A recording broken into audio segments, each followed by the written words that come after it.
Hi, everybody. Welcome to the inaugural edition of TED Talks Ball. My guest, Aaron Labigan, is here with us today from 49ers First Takes. Aaron, looking forward to chopping it up with you today. I guess everybody should know by now that we're doing weekly shows at 3:30 p.m. Pacific and 6:30 p.m. Eastern. Um, welcome to the show.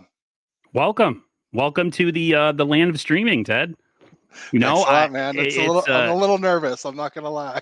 I'm always nervous when we stream, no matter who it is, just because I always have things in my head how I want to say them, and then once the camera goes, it completely goes away. So, and I don't mind talking or being in front of people. For some reason, when it's online, there's a lot more pressure. But yeah, welcome to the world of streaming. And once you figure all this out, man, you're gonna be like, wow, what was I scared of? It's pretty easy. It's just sometimes it can be a little daunting. Yeah, definitely. I appreciate all the help you've given me so far, and I'll definitely be leaning on you as we go here. So thanks. Um, yeah, so excited to chop things up with you here today. Obviously, we had the big win against the Rams on Sunday. Kind of the highlight of the game would have to be Christian McCaffrey, our new acquisition, who is finally up to speed. We got a little tease of what he could be in the Chiefs game, but obviously in the Rams game, got to see a little bit more after he knew the full playbook and had a full week to install. Tell me your thoughts on Christian McCaffrey. Um, didn't think his impact would be as wide felt as it was on Sunday. But to say that I wasn't pleasantly surprised would be an understatement. I was super surprised, but I was also extremely like, wow, he's really good. Um, he, in a lot of ways, took that game on his shoulders.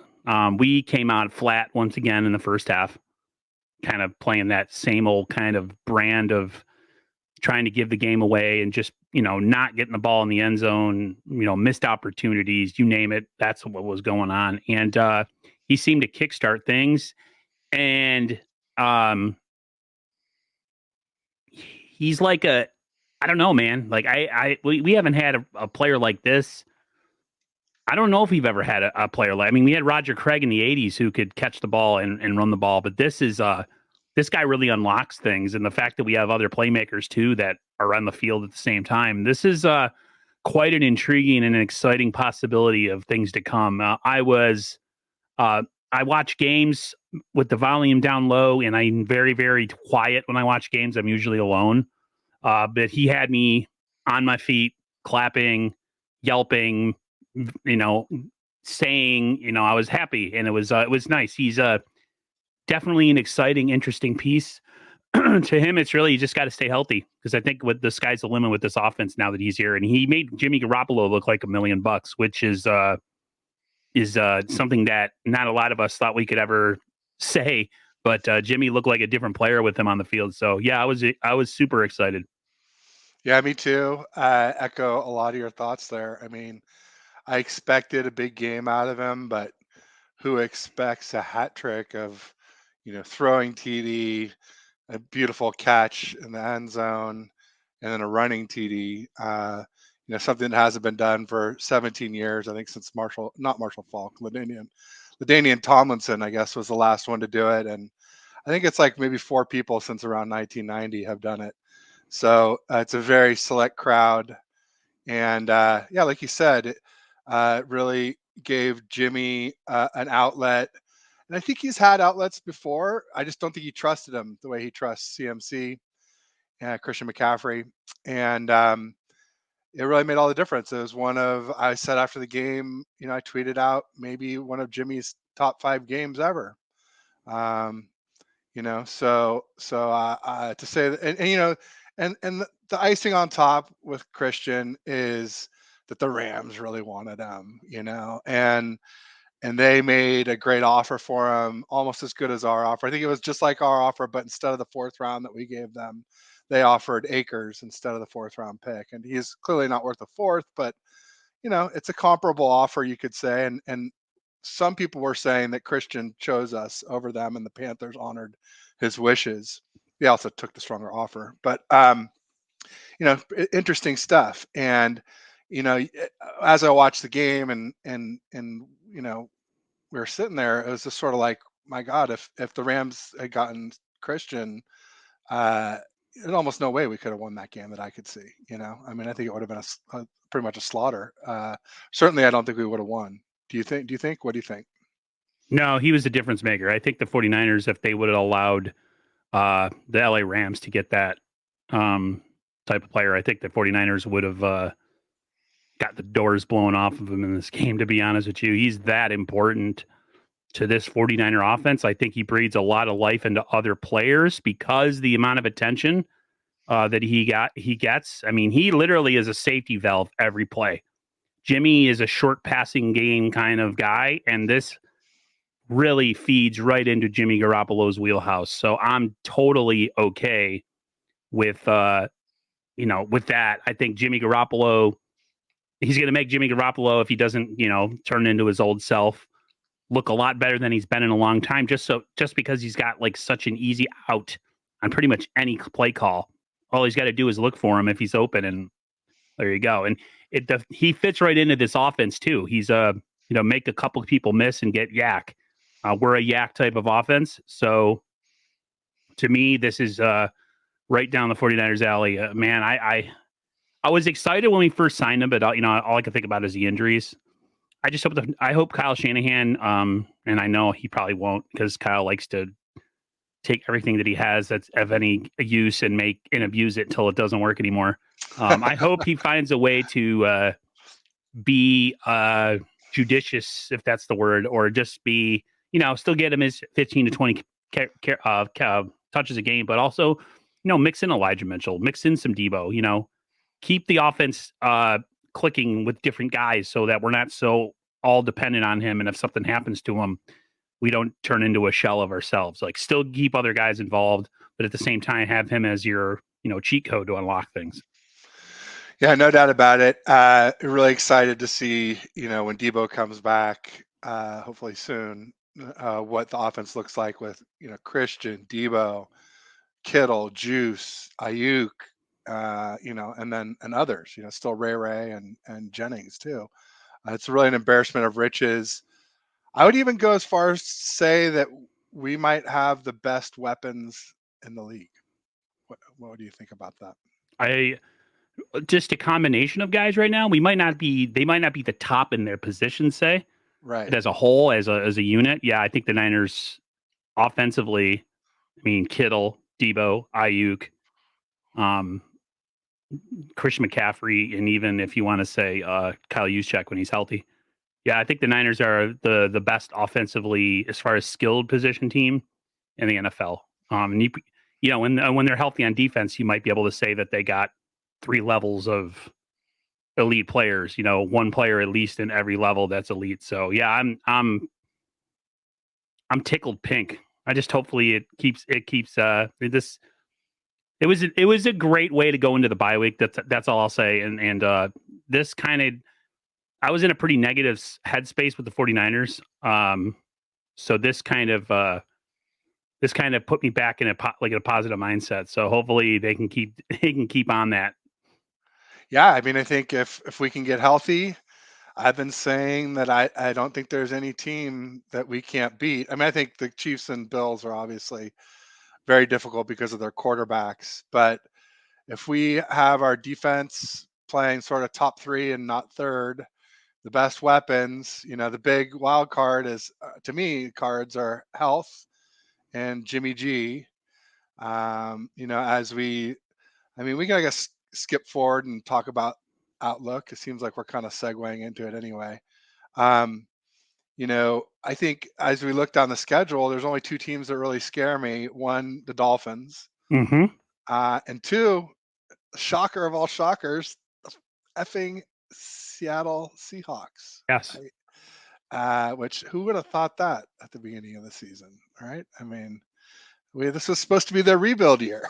They were supposed to be down and out, and all of a sudden Geno is like I don't know who this guy is, but some guy had him top 5 on their list today. He's And looking they, like the guy that was there before him.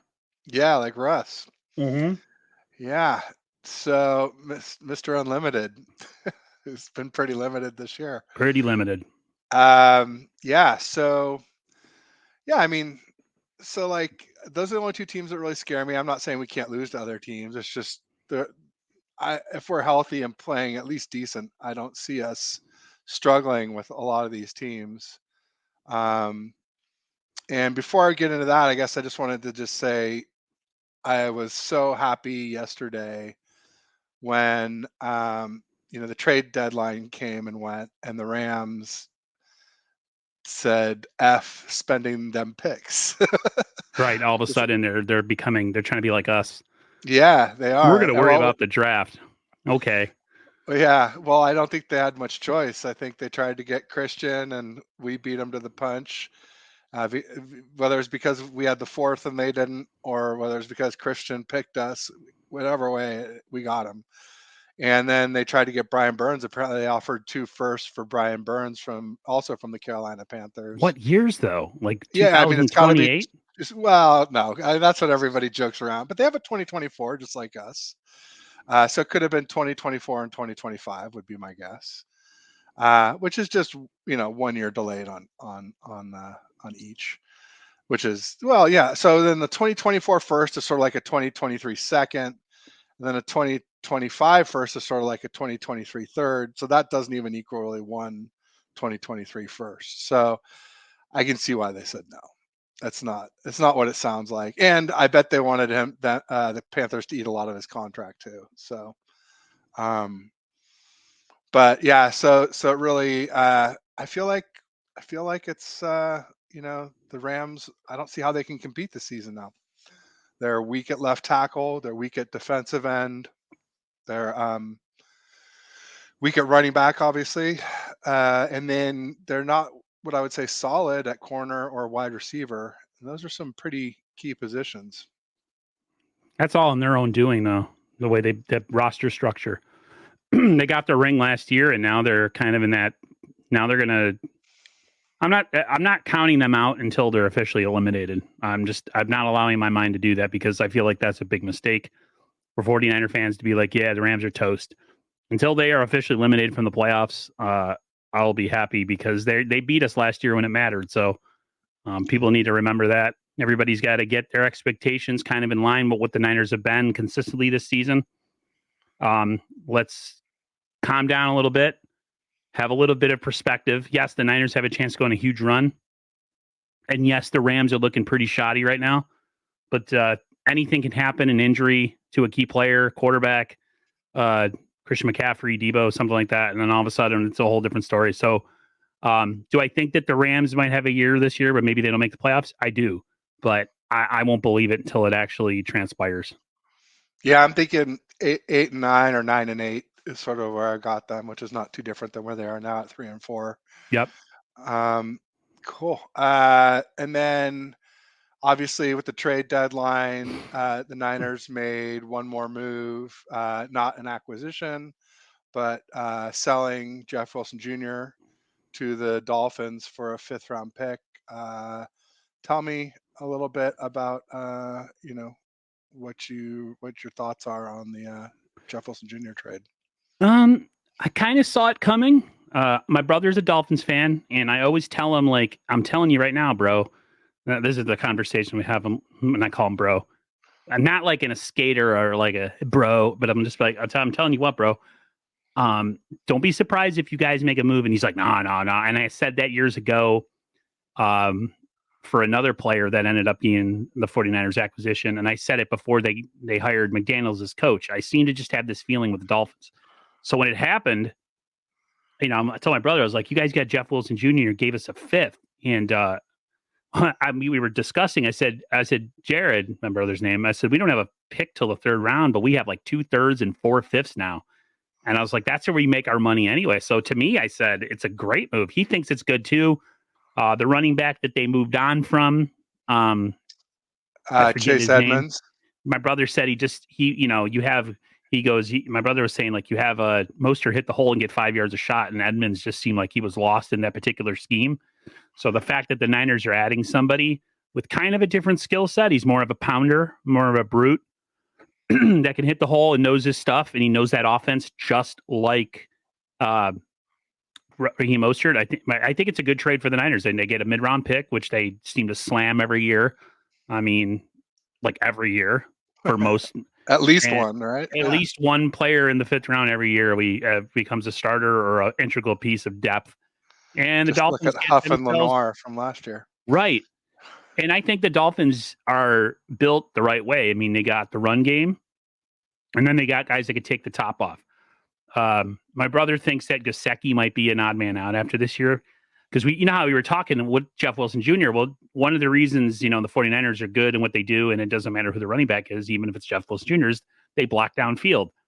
One of the biggest issues he says about his team is that Gesicki, who was thought to be this really good tight end, is not good in run blocking. And I told him, I was like, if you're running the same offense as the 49ers, receivers have to block. That's their job. I said, one of the reasons our guy Danny Gray isn't on the field is that he struggles with blocking. And Ray McLeod, who might be less skilled and not as fast, excels at blocking. You have to be selfless when it comes to run blocking for the 49ers. So I think it's a great fit. I think it just it made sense. I mean, we're getting Elijah Mitchell back, apparently. We still have Ty Davis Price. We have Jordan Mason. And we have Christian McCaffrey. And I think on the practice squad, we still have Tevin Coleman. So, I mean, we're coming in. We're going into a bye week. So everybody's going to get a resty rest and a little sleepy sleep. And everybody's going to heal up. And I just think it works. It works out for everybody. I'm a little worried just because the Niners seem to suffer a lot of injuries. But, dude, at the end of the day, sometimes you just got to go for stuff. You got to make moves. You can't always stand idly by and hope to, do something. So I'm good. I'm good with it. I'm happy for Jeff Wilson. It's kind of sad because he's been one of my underrated favorite players, and now he's not here anymore. But at least our GM is all about rewarding people that give us stuff, give us time and hard work. And he put him in a position with a team that's pretty much where the 49ers are and have a chance at the playoffs and everything. So to me, it looks like a good move. Yeah, I mean, obviously time will tell, right? But Right. it'll depend on Christian McCaffrey and Mitchell staying somewhat healthy, which is a dicey proposition. But yeah, ultimately it's a 5th round pick for he's gonna be 27 in 2 weeks, and and he was an undrafted free agent. So this is the second time we've turned an undrafted free agent into a 5th round pick. Coincidentally, he and Breida were both traded to the Dolphins, which is kind of interesting. Yeah, I think it's kind of a win-win. It looks like, at least as of now, Dolphins get a guy that they know will work in their system. Mm-hmm. We get a 5th. Like we said, we're very adept at turning those into quality players typically. And, it's also, I think Jeff Wilson, as soon as we got McCaffrey, he wanted out. And so we did him a solid. It makes us, even if it maybe hurts us a little on the field, if somebody gets injured or whatever, it definitely makes us look better as a destination for treating our players right, and players. McCaffrey's not a 1-year rental. We're No, keeping him right. for No, right. But I which was is just saying, awesome. yeah. Oh, yeah. I mean, yeah, because people are saying, no, the Niners are all in. The Niners are all in. I'm like, no, man. Lance is under contract through 2024. And maybe 2025 if we pick up his option. And McCaffrey, like you just said, under contract through 2025. Neither one is a rental. Not all in at all. It's just we're just making moves. We're investing in our team. And I think we talked about this last week where it was like, maybe somebody does need to get traded because of this. Not like the extra running back like Jeff Wilson, but like the extra star because we have too many top level stars. But maybe that's not a terrible thing where every year we're going to deal somebody away because we have one too many. That's not a terrible thing from a competition perspective. I always said that competition is almost always a good thing. So maybe not QB competition, but almost every other position, it's good to have competition. Have that guy behind you, always making sure that you're playing your best and you're not duffing it. You're not staying out extra long with injuries. that type of thing. Yeah, definitely. I think it was a good trade all around. Sucks that we got to lose Jeff Wilson. I like him, but he pretty much went to the Niners, or at least the talk was that he was worried about his carries, and the Niners did him good. They didn't send him to Siberia to a bad team, No. so everybody wins. No, yeah, and I was on a Dolphin space not too long ago, and obviously it couldn't have been that long ago. It must have been yesterday or today. And they were basically saying, "Oh yeah, I know everybody wanted Kareem Hunt, but keep in mind, like Jeff's played in this system, something you tapped on. Like he is as sure of a fit as you can have without actually playing on that team already with those exact players. But he's obviously played in the same system because McDaniel runs, almost exactly Kyle's system. There's Very much obviously a one wrinkle. cut guy, but he's not Yeah, like as explosive. He's more of a power. I mean, he'll get you a big chunky yard, but he's not going to outrun you. You know what I mean? yeah, and so that was their point. Like he may not look as glamorous, but that was how Chase Edmonds was top of my tongue, was because they said, Chase Edmonds looked good in Arizona, and then he came to Miami and he just didn't fit the system. So hopefully he'll find a place where he fits in, because I thought he was pretty explosive last year. Anyway, then as far as other things that we were going to talk about, we kind of talked about it a little bit, but Jimmy G obviously had a good game. I tweeted out after the game, maybe top 5 ever for him. Give me your thoughts on our QB. He looked really. I mean, other than the almost pick, which he does every game, so it's not really like an indictment on this particular game because Jimmy's due for a couple turnovers, if not one a game. Other than that play where he threw it and it wasn't intercepted by Ramsey, he looked as decisive as I've seen him. He looked calm. He didn't. I mean, he's always a little scatter shot. He'll make a couple throws where you're like, ah, Jimmy. He still has happy feet, but he looked different. I felt like he was a little bit more decisive. The play that he threw to McCaffrey, I think that's the play where they show him going through left to right through his progressions. The fact that he actually made it to where he was at the other side of his progressions. Jimmy tends to lock on guys and get a little bit staring receivers down, but that was a play where he actually kind of went through it all. And in that play, if you watch, he got rid of that ball at the last possible second because he was about to get blasted. And he had touch. The touchdown pass to Kittle, beautiful loft against his body throw. I didn't think he had that in him in that little noodle arm of his, but I was pleasantly surprised. To me, I'm like I've been telling everybody, because a lot of people are on Twitter proclaiming that the Niners are back and they're going to go on another run. That might be the case, but in order for that to happen, Jimmy Garoppolo has to play most of his games, if not all of them, like we just seen. We have to have a more consistent player. If we do, then yes, a huge run at the end of the year where we can get ourselves into the playoffs and win the West is totally possible. But I've seen enough to know that there's also a possibility that Jimmy could stink it up. So I'm trying to be more positive when it comes to Jimmy, just because of what I saw this past game. But at the same time, I think all fans and people, content creators alike, radio guys, everybody needs to calm their butt down and realize that this is still the same guy. He had a really good team. He usually plays well against Rams. Let's see what he does against Chargers. You know what I mean? Let's see what he does against the Cardinals in Mexico City. He did play pretty decent against the Chiefs, and he had some plays that you wish he could have back. He hasn't played incredibly, horribly bad this last couple of weeks. He's just, the Niners just weren't winning and had other things that were going on. But he played well. He played as solid as a game as I've seen probably since the 2019 game against the Saints. That was one that comes to mind for me as one of his better games as well.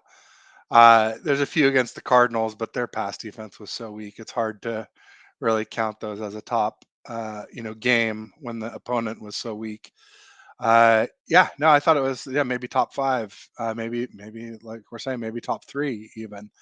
I agree that it's just a matter of time before a defender holds on to one of those passes or more per game. I think there's a lot of time because I'm pretty sure there was another one. There was one that was like right in the breadbasket to Ramsey, but there was also one where he kind of tipped it, where maybe he gets two hands on that somehow. Maybe that's interceptable too. But only one that you would classify as a drop, I suppose. Um, so yeah, I'm pleasantly surprised. Yeah, he's my biggest concern moving forward, other than health. But if we do get healthy, and get that interior of our defense back together with Armstead and Dre Greenlaw and Aziz. I hate to even mention Kinlaw because I'm really doubtful on him ever really coming back this season. But maybe if he could, that'd be great.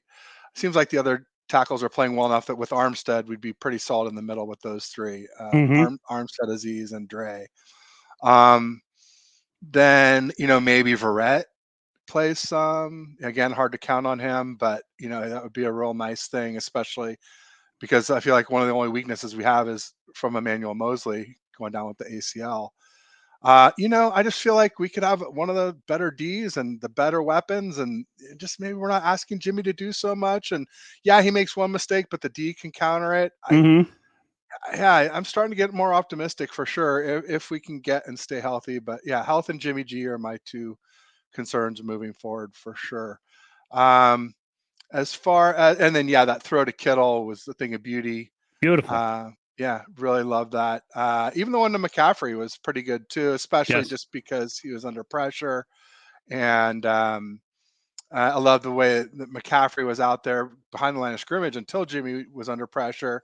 Then he released and gave Jimmy an outlet, an open receiver that just happened to be in the end zone too.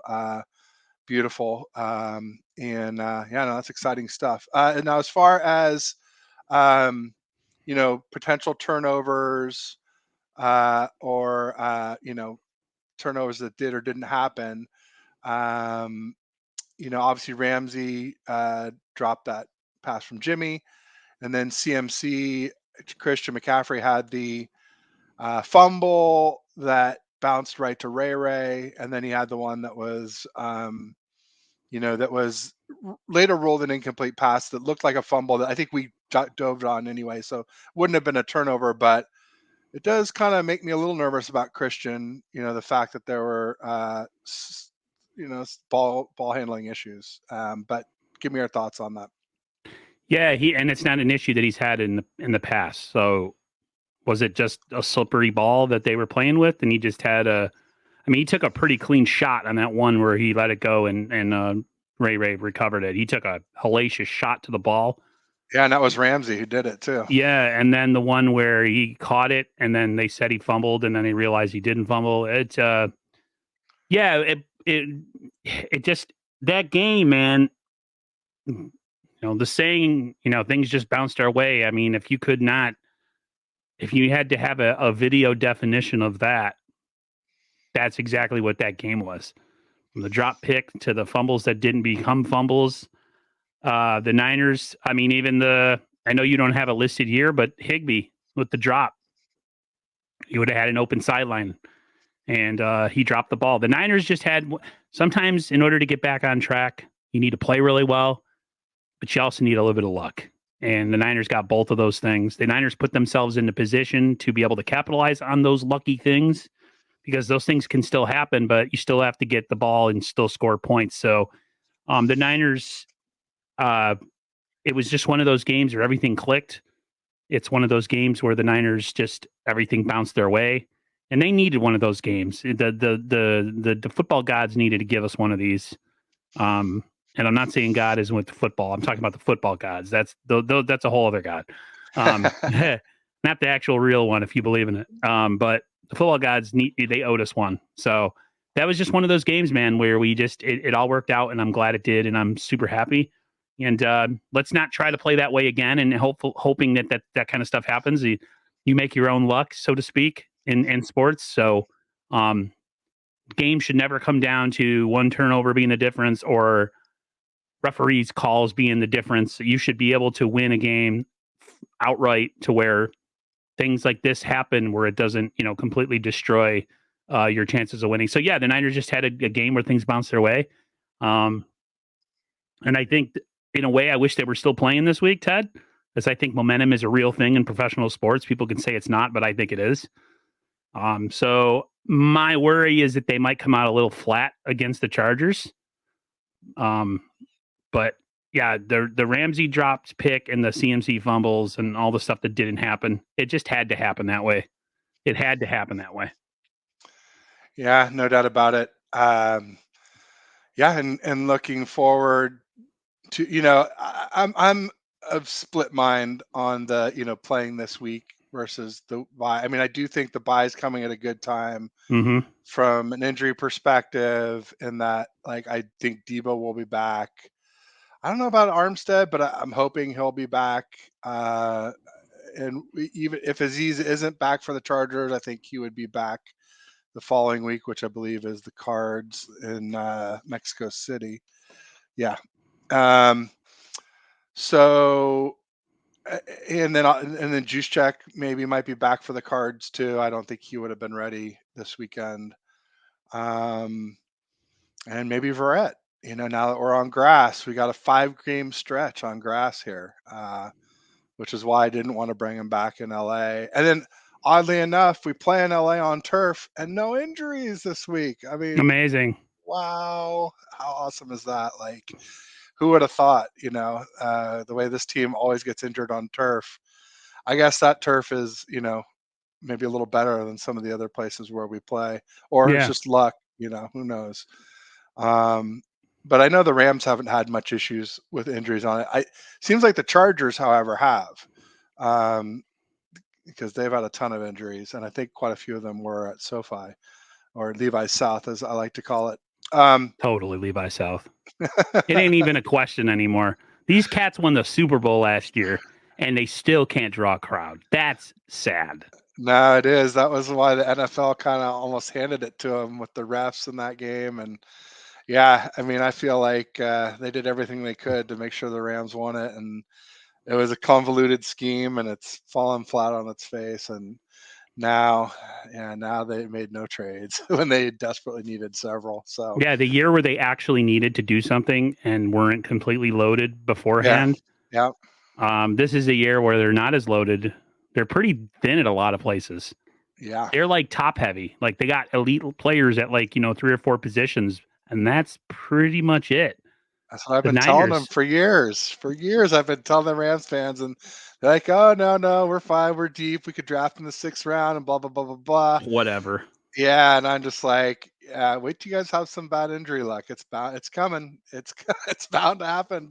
Nobody dodges it forever. So, and sure enough, I mean, not like I'm wishing injuries on them. Just No. like saying it's just probable that at some point you're gonna have injury issues. Most teams do. Obviously, we have it almost every year. So that's a wild thing. Water's wet, sky is blue. The Niners have tons of injuries. It is what it is. Luckily, though, knock on wood. Luckily, you know, so far at least, Trey and Eman are the only two that are season ending.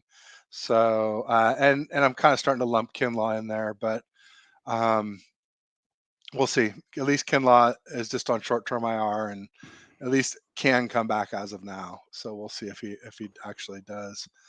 Um, and then I guess just to loop a little bit back to the Rams game, we were going to talk a little bit about special teams. Why don't you lead us off, and then I'll finish up with my thoughts. It's probably the first game that I thought uh, I've seen any type of life in the Niners return game in a long time with Ray Ray. With me, it's hold on to the ball first, return second, because he had issues in Pittsburgh. So yeah, it's been a little bit exciting. We had our punter do one of those special flippy floppy punts that almost created what happened the week before, or was it the week before? Yeah, Chiefs. Yep. Where the guy fumbled the ball. It's yeah, that was pretty interesting. So yeah, the special teams has been better of late. I still wish that they would get a little bit deeper on their kickoffs. I mean, Robbie Gold does what he can with his old leg. Mm-hmm. I think once they move on from Robbie Gold and they get a kicker that can actually put that ball in the end zone, it'll be nice, because the one thing the 49ers that bothers me a little bit is their return defense, especially on kickoffs, is pretty bad. So, Yeah. they're getting better in the return aspect of it, but I still want to see them sure up. I don't know if they just don't have really good gunners or there's not enough. Yeah, to me, it just looks like there's not enough airtime on their kicks. So guys can't get down there till they hit the 20, 25 yard line before they can actually make any contact. So the special teams is good and bad, hot and cold. I thought the return part of it is getting better. Mitch Wisnowski looks really strong this year compared to last year because he's not doing kickoff duties. But unfortunately, as long as we have Robbie, who's playing pretty well this year too, he's been pretty solid. As long as you have Robbie, we're going to have issues, I think, with the returns because I just don't think he has the leg to consistently kick kickoffs into the end zone. So, Yeah, and I think those cover teams suffer along with the defense with injuries. As your Oren Burks gets elevated to play a lot of inside linebacker, they're going to right. limit his special teams snaps too. Same thing with Flanagan Fowles, and it goes right down the list. Emmanuel Mosley has a ripple effect, where then all of a sudden you got Ambry Thomas, out there, and he has sure not looked good at anything this year, unfortunately. Yeah, Nothing. he's definitely the odd man out. That's Yeah, one of the reasons I'm hopeful for a Verrett return. yeah, me Is too. the depth chart goes back to the way it's supposed to be. Every time you have to take somebody away from that depth chart, somebody's being elevated to play in a position that they're probably not accustomed to. Take, for instance, Jimmy Ward. He did not look like he wanted to play slot corner against the Rams. There's that one rep where he didn't turn around. He just looked like completely disinterested.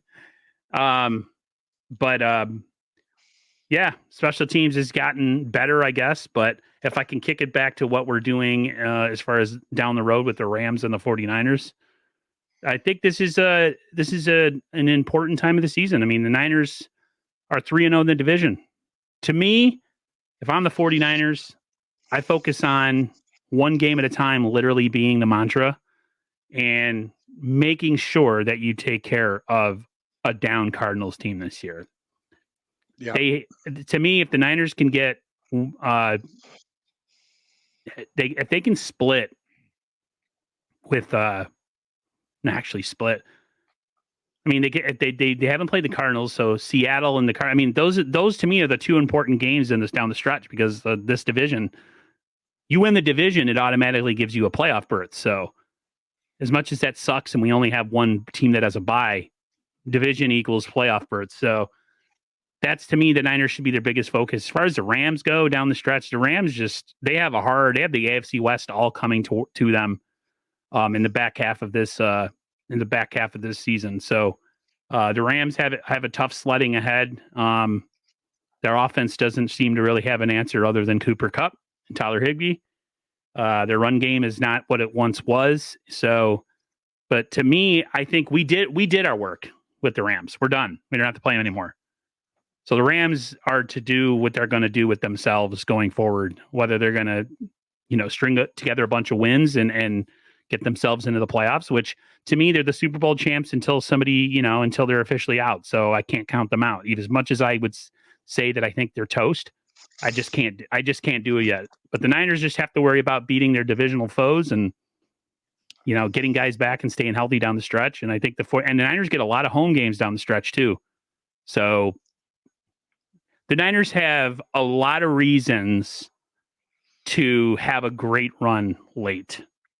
And the excuses are not going to fly because a lot of things in their favor. Guys are coming back, getting healthy, and we're super depth. We're a depth team with a ton of depth, and we're going to be at home. So not really many excuses. It's not like we're not bereft of talent. We have good coaching. So it's now time is go time. Not time for the Niners to it's great to be happy after this victory, but it's time to move on and get ready for the second half. No doubt about it. And just to circle back to special teams from the Rams game, my impressions were similar to yours. However, there was two things. One was Ray fielded a punt around the 2-yard line. And I was always told, if you're inside the 5, you let that thing go into the end zone. and then he only got it out to the 12. So that cost us, in my mind, now you never know, a punt could check up and could have been the right call. But in my mind, he cost us 8 yards on that return, not to mention the risk of something bad happening right there on the goal line running around. As you mentioned, he has a proclivity for fumbling. And then the other one was, it's kind of funny because I'm going to complain about a great kick return, but he took it deep in the end zone. And I was kind of like, no, no, no, no. Yes, yes, yes, yes, yes. One of those. Because so much can go wrong there too when you're taking one deep out of your end zone, whether it's you come up and somebody hits you real hard and the ball comes flying out, or or illegal block around the 10-yard line and you get half Right. the distance to the goal. But as it turned out, the blocking, at least it didn't get a flag if it wasn't good, and he had a great return, so I can't be too mad at it. But anyway, those were a couple of my nitpicks with the special teams. But obviously, also Ray made up for it by catching that CMC fumble when he was right on the ground and it came right to him. Definitely had good hands there. He also had really good hands, Ray McLeod, on it was like an 11-yard slant, and they got the Rams defense for defenseless receiver. He took a shot. Wicked shot, and he held on. I was really impressed by that. Super impressed. That was a Jimmy Hospital ball, if I haven't seen one in a while. It was. Yeah, he's usually good for at least one of those a game too. The throw to a safety or a linebacker underneath, and either a high hospital ball where the guy's getting undercut, or one like that where you lead him right into a defender ready to just take his head off. Yeah, that was kind of like Debo in the NFC Championship game. Very similar, since it's the same Rams. I don't think it was Nick Scott who did it both times, but wouldn't surprise me if it was. He's a big hitter. Yeah, then Jimmy Garoppolo has a propensity for that. That's the one thing that I liked about Trey, is a lot of the offense wouldn't be so concentrated over the middle of the field, because when you have that kind of skill set where everything is slants and crossers, you're going to get a lot of interaction with your defensive backs. Whereas sometimes a lot of Trey stuff was kind of downfield, away from everything. So that's just part of the Jimmy Garoppolo package that we get. He looked okay in this game though, so I can't. I mean, you can nitpick, but honestly, to be honest with you, I gave him credit on the NWO show on Monday, so I'll give him credit here too. And special teams has played better lately. So, like I said, we're going into the bye at a good time, and I think the 49ers could use the rest and use the time to recuperate. So, to me, it's just can the 49ers win down the stretch against teams that they should be playing well against. So. Right on. And Amin the Dream is here in the audience. Hi, Amin. How you doing? What is going on, my man? My co-host of Big and Little on Friday. Awesome. This is going to be a good week. It's all positive. Everything's going to be positive this week. So thanks for joining us, Amin. And he's asking, do we think that they should bring back McGlinchey next year? And what's your opinion on McGlinchey? No, I think McGlinchey needs to go. I don't see any.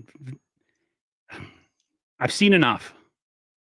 He's just not good against speed rushers. He's not good against power rushers. He's not really good in pass protection at all.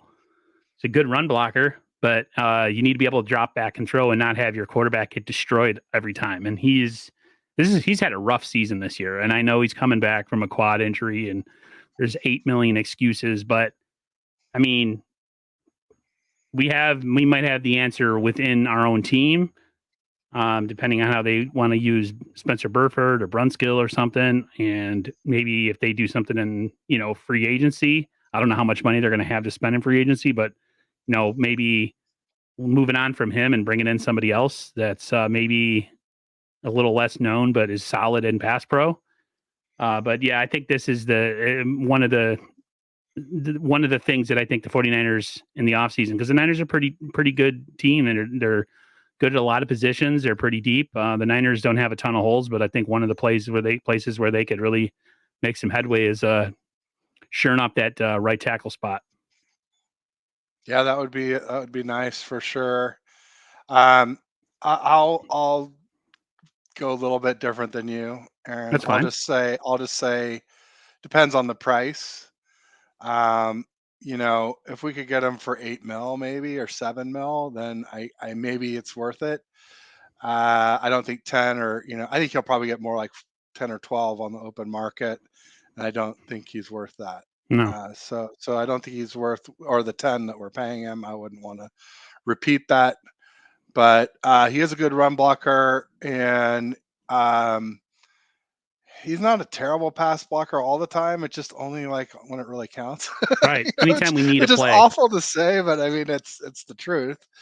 Um, I just the thing is we don't have anybody right now who's better. Right. Um, Maybe McKivitz could be. McKivitz played real solid against the Rams in pass protection because Jimmy didn't get sacked in week 4. That is right because he's obviously out now with that MCL.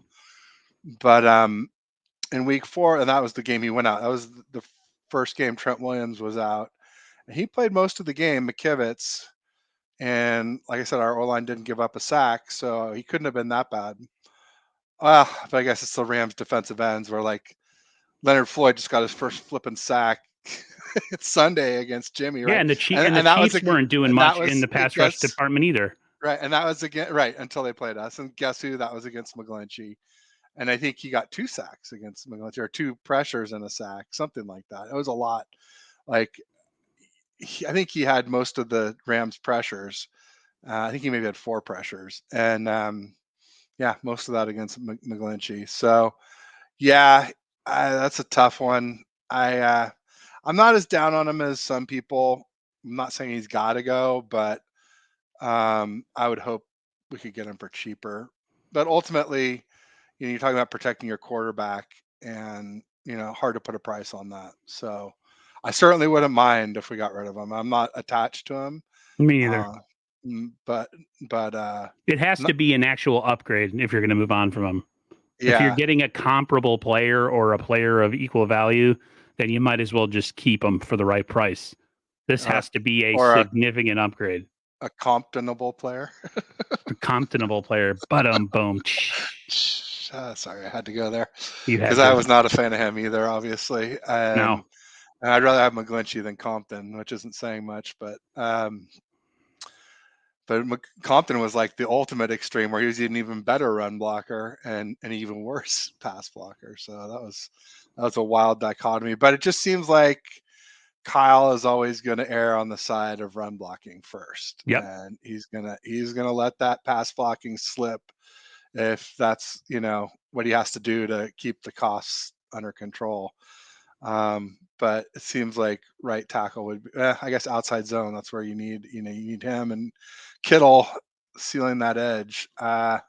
So yeah, it's an interesting question, and I'm kind of more in the middle, but I appreciate Aaron you being more vehemently against it, and I know a lot of people are. So um, yeah, There was a viral clip of him getting just absolutely ran over. I forget what game. I think it was a Chiefs game. And I'm just like, that is probably one of the worst reps I've ever seen an offensive tackle have, where it just literally got trucked well, the one over. against the Rams this week, he didn't even block Leonard He Floyd. olayed, yeah. Yeah, He it just he didn't even step over. Maybe that was a blown assignment or whatever, but it was pretty ugly too. yeah, No, he had yeah, a there's a lot not to like for sure. yeah. Like I said, if it's a real upgrade and it's cost effective, but if you're going to bring somebody in that is of the probably equals talent level, and you might as well just keep McGlinchey. It has to be a real upgrade.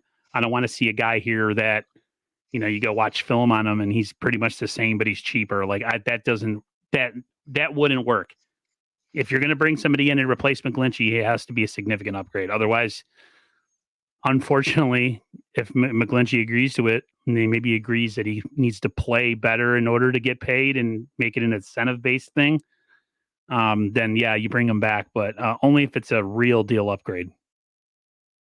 Yeah, that makes sense. I was just typing out a new banner here for us that seems like a good segue based on the McGlinchey conversation. What are some other key 2023 free agents that we should talk about? Um, I haven't even looked at the roster who the free agents are for this team coming into the offseason. Well, like one on the top of mind for me would be Emmanuel Mosley. That's it's hard because he's coming off of a knee injury, and I mean the Niners have been known to do right by guys and pay guys that have put in the time and have outplayed their undrafted status. But he's had 2 straight seasons with some pretty serious injuries that have kept him out. So if the Niners were in fact to keep him, it would have to be like a lower base salary with incentives up the rear end, and if he can meet games played as maybe as part of it, then he might get a $2 million signing bonus. I mean, Yeah, I no, don't know. I mean, then again, somebody might overpay for him on the market, and we lose him. To me, he's as integral part of this defense and why this defense has took such a huge step back. And he got hurt in such a stupid, non-important play that he should not have been in for. But it happens. Huh. Yeah, it almost happened this Sunday. I tweeted pull CMC after the Kittle, and really after the Kittle, I call it the dagger TD when Kittle got that TD, and I was like, why is CMC still in there? And really, when I'm saying that, I'm thinking, why are any of our key Why are starters any? still? Well, And then Kyle. Cup sprained his ankle, and it's Yep. like, jeez, God, you guys are. The question was I asked felt to like Kyle. Kyle and McVay were having like a dick measuring contest, and who can get a more serious injury to their most important player in garbage time? Yeah, I mean, come on, craziness. Kyle used it as saying about what happened against Detroit and how the Niners were up, a million points with a minute and something to go, and almost, had gave up a tying touchdown to the Lions last year. But still, I mean, to me, it has to come with trust. I just don't think he'd trust anybody in that backfield because of fumbling, other than Christian McCaffrey. But yeah, seeing all the starters in on both sides of the ball, seeing Bosa on defense, I'm just like, what are we tempting fate here? But we got out of the game clean. We got out of the game clean. So, great. But so yeah, now it was we're likely definitely to repeat it. Yeah, that doesn't happen twice in a row. But yeah, No. If Mosley would have to be the most important one, and I hope they do resign him. Yeah, sorry. Go ahead. No, I just think it has to be an incentive contract. You're not going to give him a high base number based on the last 2 years of injuries. That would be foolhardy. No team will. That's the good news. Is no team will. And if any team's going to do the right thing, it's going to be us because we know he's a fit. So I mean, I think it's likely that he'll be back on a heavily incentive laden deal. I would say like Verrett, but Verrett's didn't have many incentives. Verrett's were well, actually last year it had last year he had the incentives. He just didn't meet them, and then this year was the vet minimum, or even less. He got the one where it didn't even count towards the cap. It only was a roster spot this year for Verrett, which was pretty cool.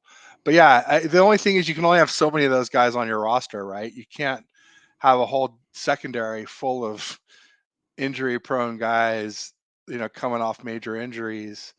I think 1 or 2 is about as many as you can have before you start really tempting fate. But I think Verrett and Verrett's getting older too, so maybe he won't be back next year. We'll see. That'll be interesting to see as we go further through the season and see how he plays. Another key free agent for me. Well, there's a couple more on the defense, or quite a few more, but Jimmy Ward would be another big one. I think Tyshawn Gibson has played his way onto this team and going into next year, and I think Jimmy Ward becomes expendable. Unfortunately, I think so too. He's just a little expensive. And he's fended off the injuries the last couple of years, but this year has been, just hasn't been his year. And I think he's up there in age. I think Tyshawn Gibson is cheaper and is proven to be. He's an NFL star. I mean, he was a starter in the NFL, so you can't have an all-star at every position. You can't re-sign everybody. I mean, you don't want to play money ball like the Oakland A's, but at the same time, you do have to have some money ball approach to your roster with some of your players, and I think Tyshawn Gibson is a prime example of that. So no, I don't think Jimmy Ward comes back after next year, but he might. Other teams might not value him, like you said with Mosley. He might very well come back once again, just because other teams might not look at him the same way and is how much value he's had for the 49ers over his whole career. But we'll see. We're quite a bit away still from the 2023 offseason. Offseason is an interesting time for me because, it's a time to rest from doing content creating sometimes, but at the same time, it doesn't last very long because free agency and the combine and the draft are all right after each other. So, yeah, we still have a lot of season to go, but yeah, Jimmy Ward, I just don't see coming back. Yeah, I'm sort of with you there. Certainly not at whatever the 10 or 11 mil a year we're paying him. And then another big one is Aziz Al-Shire. I don't think he does. I think he is going to be the odd man out on the linebacking cord, and just mainly because they re-signed an extension to Jerry Greenlaw, which is kind of weird because now he's hurt. And Aziz has been, I don't know, his health's been a little bit checkered too. He's got a brace on every other part of his body. But the Niners have that McCrary Ball guy that they drafted last year, or it was an undrafted free agent, I forget, that they are high on at linebacker. I don't know if McCrary Ball played safety and they've kind of converted him a linebacker because of size. I forget how this offseason went, but almost all of our safety linebackers are former safeties. So, I think the Niners have in the building already who's going to take his place next year. Could be wrong. He could again. A lot of with these Niners guys is they don't get the value they do outside of the 49er bubble because teams just don't look at their value that way. So again, this might come down to the Niners bidding really against themselves. But if I had to be a man, just for the sake of our topic, I think McCrary Ball steps in and becomes that linebacker. A lot of people said Oren Burks. I don't think that's the case. I was big. Oren Burks. He played pretty well this last Sunday. Right. I mean, it could. I mean, maybe it is. Maybe I just haven't seen enough of them. I don't really pay attention to the linebackers during games. I'm usually focused on. He got burned by Cup, but he should never have been on Cup. So most of our linebackers would get burned by Cup. I mean, he's just that good of a player. So that's kind of neither here or there. But yeah, I don't see Aziz coming back unless the Niners don't really get much. Unless Aziz doesn't get much love out there, and the Niners can kind of control his market. If that's the case, then I say, yeah, what the hell, bring him back, but only if the price is right. No doubt. Any other ones we should address? I'm trying to think. There's a lot of linemen. Amenahu. Oh, I would bring him back in a heartbeat. And I mean, it's hard to say because, the Niners seem to be really good at finding these diamonds in the rough, right? But Amenahu's been a sneaky good signing.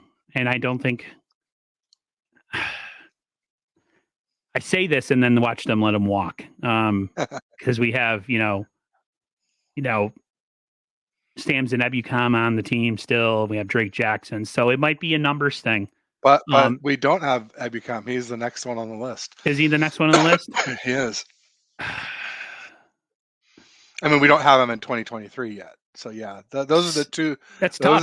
Those are the two that are very difficult to decide between. In my opinion. I would love to keep them both, but I know the Niners played pretty much through the nose for Ebukam, so it might be a cost thing, or they keep. I think it was a pretty good contract. I think it was 2 years, either 12 or 16. I think it was 16. So $8 million a year, which is not a ton for a good defensive end. But he's played well. Yeah, especially against the run. Yeah, and Amenahu is a great depth rotational piece. I hope we can keep them both. I don't know what to say, Ted. I don't know who's the. It's hard to say. I want to keep them both, put it that way, but I know that's not always the case. There might be somebody that jumps off on us in the draft or undrafted free agent that shines in camp, and then we won't even be having this discussion next year. You know what I Yeah, mean? yeah, It maybe. happens every single season, but I think Menahue, for the fact that they traded for him Hmm. last season, just gives me an Oh, idea that they have compared to plans. Ebicom was a free agent. That's true. Yeah, Yeah, I mean, honestly, I feel about these two, the best parallel I could give is the way I felt about Dre and Aziz coming into this season. Like I was like, flip a coin. I love them both. You know, I hope we keep them both. I know we can't, but I hope we can, right? You know, there's like my head says no, but my heart says please do it. You know, so you I can't don't be know. too in love with any player who's like a fringe player nowadays. No, that's true. That's Fringe true. players are fringe players for a reason, and a lot of times the Niners are really good at finding diamonds in the rough on this roster. So I mean, it doesn't always work out, but I mean, they've done good so far. I mean, I didn't know who Amenahu was until they brought him in. Yeah. I didn't know who Aziz El Shair was until they brought him in. It's just Yeah. the Niners hope maybe they have. I mean, for instance, I'll give you one that no one's talking about that I didn't even realize. Hmm. Kalia Davis. We drafted him this year, right? Right. Yeah. The DJ Jones clone. DJ Jones clone. I didn't even think about him. Now, I don't Hmm. think he's coming back this year, but people have made a question. I'll put a question out there: Is does Kalia Davis come out? That's a whole another guy that we don't even know. You know that We sure could use him in the middle there. right. So there's only so many bodies you can put on the defensive line, but yeah, I think it's me. It might be flip a coin too. I think the only reason that Amenahue might have an advantage is he's less expensive, and the Niners traded for him. They gave up assets for him, but I mean that doesn't Yeah. always mean anything. But if the Niners can save money in any particular way, because you have to cost cut a little bit when you're building a roster, Ebukam might be the odd man out, but we'll see.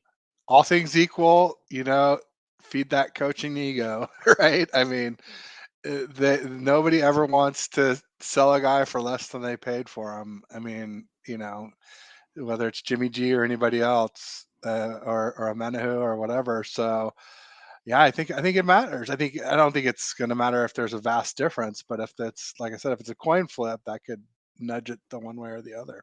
Right. Another free agent. Well, actually, you know, we're up over an hour here, so I want to be respectful of your time. Um, you know, if we need to end soon, please let me know. Sure. Um, as far I know, you gotta get some dinner too, right? So, Yeah, I've only ate. I think I ate a bowl of cereal today. I oh, just sheesh. I'm yeah. It's not my. I haven't gotten any groceries because I've been out of work. So it's one of those things where like it's just a matter of laziness. I should have food in the And refrigerator. end up doing DoorDash or something, probably. Yeah, DoorDash, pizza, something like that. You know, being lazy, spending money that I Attaboy. shouldn't. Ah, well, that's the way it goes sometimes. Well, I guess just one other free agent that I would talk about quickly would be Daniel Brunskill. And I'm not. He's a great depth piece, but I mean, if the Niners can upgrade at any position, it could be there. I mean, he's he's definitely replaceable. So if I had to say move on from anybody that we've talked about, I think Brunskill is definitely the guy. But knowing the 49ers and knowing John Lynch, I would not see or I would not be surprised that one of the first acquisitions or roster moves post the end of the season would be into the next season would be Brunskill being re-signed for whatever. It just sounds like a Lynch move, you know? Well, and he's been real cheap. So I mean, at the very least, and he's versatile. So Yep. he literally plays all five He's a positions. Swiss Army knife, even though he's not really good at any of them. He's not bad at any of them either. I So, mean, he's a better pass blocker than McGlinchey, for crying out loud. which is sad because we Yeah, drafted that guy in the top 10 and I know. he's been an absolute disappointment. Yeah, no doubt about it. Well, maybe this is a good time to wrap things up and say good evening. And next week we'll be back on 49ers First Takes, Aaron's show. Definitely. Next Wednesday, we'll be previewing the Chargers game a little bit more in depth and talk about any news that came up that week, either for the Niners or within the NFL. And Aaron, I appreciate you coming on to help me launch TED Talks Ball today. Yeah, we got to get you. We got to get your name. You know, the more you're on your channel and the more you're doing stuff, the more the searches will. YouTube's kind of a funny place, and there's different ways to get people's name out there, but the best way to get it out there is just to put content out. So it's Cool. it's a slow road, but it'll definitely work out in the end for sure. Perfect. Well, And yeah, I'm I mean, totally fine coming on and being a guest and not have to worry about the tabs and the music and the intros and just answer questions. There's nothing wrong with that. I'm totally cool with it. And thanks for having me on, and thanks for agreeing to be at a weekly show with me, man. I really wanted to get down to doing this with people and not have to search, because it was always a pain in the butt asking and people being like, no, I can't. I do this. I do that. Plus, if it's not a regular thing, aren't people a lot more likely to flake out too? Yes. Yes. When they know I mean, something's going to be there, they tend to tune in. I got that feeling today when I sent you the invite, and I was just like, oh boy, it's like, at least I feel like Aaron is a super reliable guy, but I could see how it'd be nerve wracking. Like all of a sudden you're here freestyling on your own, which is not the way I want to do these shows for sure. I definitely want to do them with other folks. And yeah, I've done shows alone, but I'd rather do them with people. Yeah, me too. I'm more confident in myself when I can be the voice, the other side of the argument, than be the only argument. It just gives you a little time to think about the next thing, and oh, I forgot about this, and da da da. Yeah, like, hey, can you look that up for me while you're while I'm talking, and I could, somebody can look it up. Like the other day, I had help trying to pronounce somebody's name, and I'm like, hey, Bashar, because I have 49er Minded on the NWO show. Yeah. And he's like, says the name for me, because I was getting nervous because the person's name is right in my chat, but I didn't want to call on them because I couldn't pronounce her. It's weird. That's the stuff that happens when you stream. It's like your brain goes on friggin' no man's land, because you want to make sure that you're seeing the chat, you're staying on topic, you're coming off where people actually understand what you're talking about. And you're not just jibber jabbering. It's stressful. But it's a good stress. I'm not like, no one's forcing us to do this. So it's just because you want to be good. You want people to stay and watch you. So, but I had fun. And it took me so long. Like I was in the weeds doing all that stuff. I didn't even notice Amin's comments for like 10 minutes. So sorry to keep you waiting, Amin. Thanks for coming in. And thanks for being in here, buddy. Thanks for your support. We appreciate it. Be sure you hit the like button and subscribe. And, I guess that's it for us this week, but we'll see you guys in 7 days. And thanks again, Aaron. It's been a blast. Thank you very much. And everybody, whether you see this now or on replay, let's get the word out and get Ted's name out there and get this thing moving. Thanks. Appreciate it. Thanks. Have a good one, guys. Bye-bye.